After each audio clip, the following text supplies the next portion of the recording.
আজ চলে এসেছি একটা অসাধারণ স্বাদের কুমড়ো বা আমিষ কুমড়ো রেসিপি নিয়ে। তার জন্যই প্রথমেই আমি নিয়ে নিয়েছি 4টে মতো মাছের মাথা এবং ম্যারিনেট করে রেখে দিয়েছি অল্প একটু নুন আর হলুদ দিয়ে। এই দেখুন 4টে মতো নিয়ে নিয়েছি। তো চলুন, এবার কড়াই অলরেডি আমি তেল দিয়ে দিয়েছি। তেল দিয়ে এবার একে একে মাছগুলোকে আমি দিয়ে দেব। এই রান্নাটা অবশ্যই আপনারা সকলে, যদি ভালো লেগে থাকে, একবার অবশ্যই বাড়িতে ট্রাই করে দেখতে পারেন।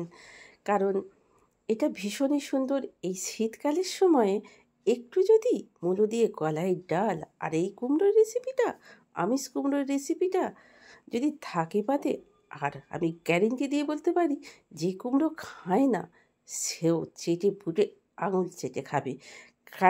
কারণ আমি বলছি, কারণ আমার বাবিটা কুমড়ো ফুমড়ো এসব খায় না।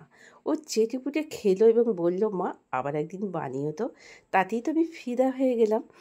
তো যাই হোক, আমি তাই জন্য আবার আজকে এই রেসিপিটা বানাতে শুরু করে দিয়েছি। একদিন আমি আগেই করেছিলাম ট্রাই, তো ভালো লেগেছে বলেই বানালাম।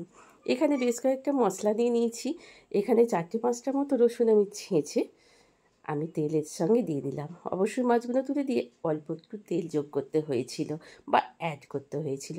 রসুনগুলো দিয়ে সুন্দর একটা মিষ্টি ফ্লেভার যেই বেরোলো, একটু বেশ নেড়ে ছেড়ে ভালো করে একটুখানি যে মিষ্টি রসুনের ভাজার গন্ধ বেরোলো, একে একে দিয়ে দিলাম।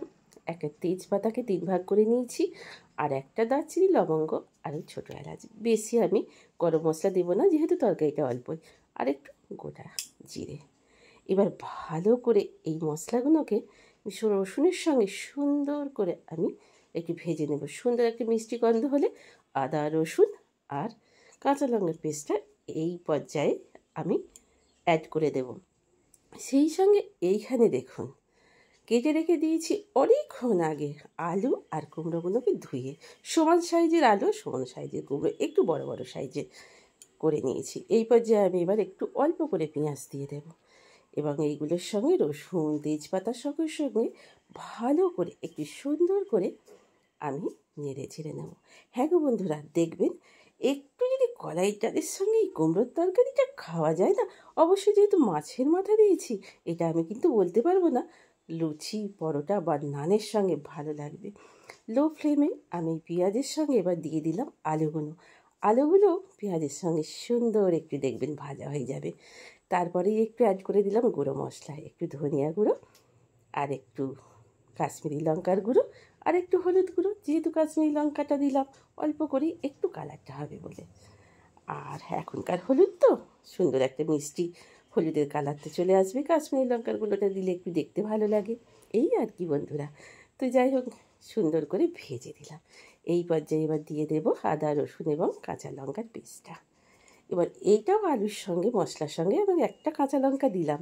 যেহেতু কুমড়োর তরকারি খুব বেশি ঝালটা আমাদের পছন্দ হয় না কুমড়োতে, তাই জন্য অবশ্য আপনারা আপনাদের মতো লঙ্কা ঝাল খেতে পারেন, যে যেমন খাবেন। আমরা যেহেতু অল্পই একটু কী বলুন তো ঝাল খাই, সেহেতু একটাই দিলাম। আর আদাতেও একটু লঙ্কা দেওয়া আছে, অল্প একটু জল দিলাম মশলাটা যাতে পুড়ে না যায়, তাই জন্য একটু জল দিয়ে একটু গ্যাসের ফ্লেমটা বাড়িয়ে দিয়ে মশলাটাকে আলুর সঙ্গে একটু সুন্দর করে কষিয়ে নিলাম। আর আমার বাড়ির পাশ দিয়ে ট্রেন যাচ্ছে, ট্রেনের আওয়াজ পাচ্ছেন নিশ্চয়ই, যখন আমি এডিটিং করছিলাম। তো সুন্দর করে আমি আলুর সঙ্গে মশলাটাকে সুন্দর করে একটু ভেজে নিলাম। তো গা মাখা মাখা যেই হয়ে এলো, তেল ছাড়তে শুরু করেছে, কুমড়োগুলো দিয়ে দিলাম। এইবার আলুর সঙ্গে মশলার সঙ্গে কুমড়োটাকে বেশ ভালো করে সুন্দর করে মনের মতো করে আপনারা কষিয়ে নেবেন। কুমড়োতে খুব বেশি জল লাগে না, কিন্তু যেহেতু কুমড়োটা একটু কয়েকদিন ঘরে আমার ছিল, সেই হেতু অন্য কোনো রেসিপি না বানিয়ে আজকেটা বানালাম। তো একটু ভীষণই পাকা কুমড়োটা দেখে বুঝতেই পাচ্ছেন। তো তাই জন্য কি বলুন তো, একটু জল লাগবে। আমি অলরেডি গরম জল চাপিয়ে দিয়েছি, অল্পই দেব।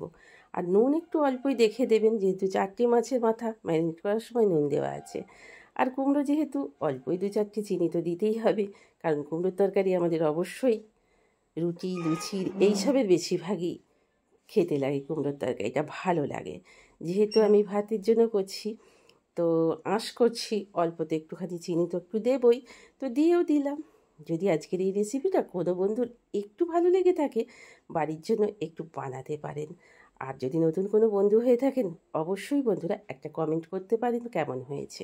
কমেন্ট করতে ভালো লাগে যে কোনো কিছুতেই। তো একটু গরম জল এই যে বললাম অ্যাড করে দিয়েছি, কারণ যেহেতু অনেক বড় বড় করে আমি কুমড়োগুলোকে ডুমো ডুমো করে আর কি কেটে নিয়েছি, তাই এবার একটু দিয়ে দেব এই পর্যায়ে আমি মাছের মাথাগুলো অনেকক্ষণ লো ফ্লেমে ভেজে নিয়েছি। লো ফ্লেমে ভেজে নিলে মাছের মাথার ভেতরগুলো কিন্তু ভাজা ভাজা হয়ে যায়, কাঞ্চি মাঞ্চি হয়ে যায়। গরম গরম ভাতে মাছের মাথা আর একটু ডাল হলেই হয়ে যায়, সেরম মতো আমি ভেজে নিয়েছি। তো চলুন মাছের মাথাগুলো দিয়ে দিয়েছি, এবার একটুখানি চাপা দিয়ে ওই মিনিট 5 মতো, তাহলেই সব সুসিদ্ধ হয়ে যাবে। তো চাপা দিয়ে দিলাম।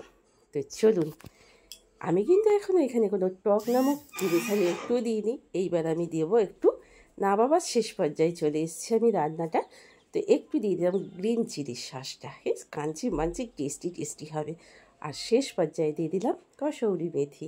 আপনারা চাইলে শীতের ধনিয়া পাতা দিতে পারেন, যেহেতু ধনিয়া পাতার ফ্লেভারটা আমার অতটা খুব একটা ভালো লাগে না, আমাদের বাড়িতে কেউই খেতে পছন্দ করে না, তাই জন্য দিলাম কসুরি মেথি। এই টেস্টটা হেভি সুন্দর।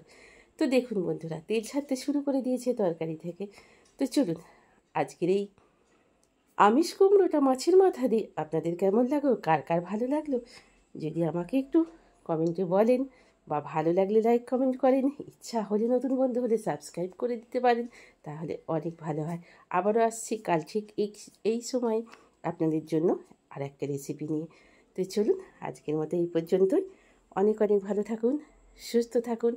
এতক্ষণ পর্যন্ত ভিডিওটা দেখার জন্য আপনাদের অনেক অনেক ধন্যবাদ। খুব খুব খুব খুব ভালো থাকুন। আর আশা করছি এই রান্নাটা আপনাদের অনেকটাই ভালো লাগবে। ততক্ষণের জন্য আজ এই পর্যন্তই।